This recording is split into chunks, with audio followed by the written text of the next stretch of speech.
ரட்சிப்பின் தேவனாம் ஆண்டவர் இயேசுவின் நாமத்தில் அன்பானவர்களே, உங்களை வாழ்த்துகிறோம். எந்த சம்பவத்திலும் பிதாவை நோக்கி ஜெபியுங்க. இயேசுவின் நாமத்தில் நீங்கள் வெட்கப்பட்டு போகவே மாட்டீர்கள்.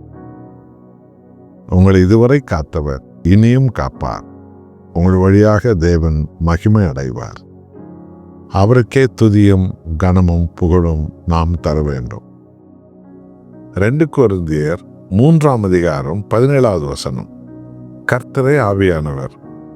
கர்த்தருடைய ஆவி எங்கேயோ அங்கே விடுதலையும் உண்டு. அல்லேலூயா. தேவன் ஆவியா இருக்கிறார். யோவான் 4:24 ஆண்டவராய் இயேசு கிறிஸ்து போதித்தார். அவர் சிலையாக இல்லை. பைபிள் போதிக்கும் பிதாவாகிய தேவன், ஆண்டவராய் இயேசு எனும் தேவன், ஆவியான தேவன் சிலையாக இல்லை, சுரூபமாக இல்லை. அவர் ஏதோ ஒரு பொருளாக இல்லை. அவர் சர்வத்தை உண்டாக்கின ஆவியான கடவுளாக இருக்கிறார். ஆகவேதான் அந்த ஆவியான தேவன் இயேசுவை நாம் ஏற்றுக்கொள்ளும் போது நமது உள்ளத்தில் வந்து வாசம் பண்ணுகிறார். அவர் ஆவியா இருக்கிறார். கிறிஸ்தவர்கள் இன்னும் பல கோடி பேர் இதை இன்னும் உணராமல் இருக்கிறார்கள். ஆனால் அந்த வசனத்தை கேட்கிற நீங்கள் இதை நிச்சயமாக உணர்ந்து அதுக்கு தகுந்த விதத்தில் உங்கள் உள்ளத்தை தேவனுக்கு திறந்து கொடுக்க வேண்டும். இந்த உலகத்தில் எந்த மதத்தாருக்கும் கிடைக்காத ஒரு மாபெரும் மகிமை கிறிஸ்தவர்களுக்கு தான் உண்டு. ஏனால் ஆவியானவர் இயேசுவை நாம் ஏற்றுக்கொள்ளும் போது நம் உள்ளத்தில் வந்து வாசம் பண்ணுகிறார். அவர் ஆவியா இருக்கிறார். அந்த ஆவியானவர் எங்கு உண்டோ அங்கு விடுதலை உண்டு. ஒருவர் நான் பரிசுத்தாவி பெற்றேன் என்று சொன்னால் அவர்கள் எல்லாவற்றிலும் விடுதலை அடைந்திருப்பார்கள். விடுதலை அடைந்திருக்க வேண்டும். அதுதான் பரிசுத்தாவி பெற்றதுன்னு அர்த்தம்.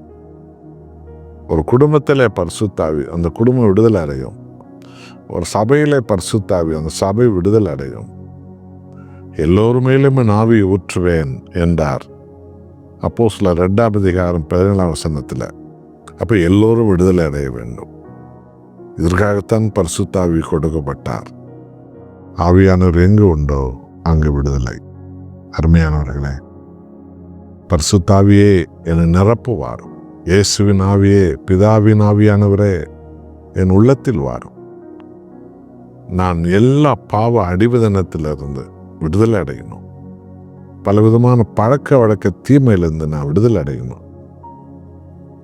ஆவியானவரே என் உள்ளத்தில் வாரும் என்று நாம் ஜெபிப்போம். விடுதலை அடை. அன்புள்ள ஆண்டவரே, நான் போய் பரிசுத்த ஆவியானவர் உங்களிடத்தில் அனுப்புவேன் என்று சொன்னீர்.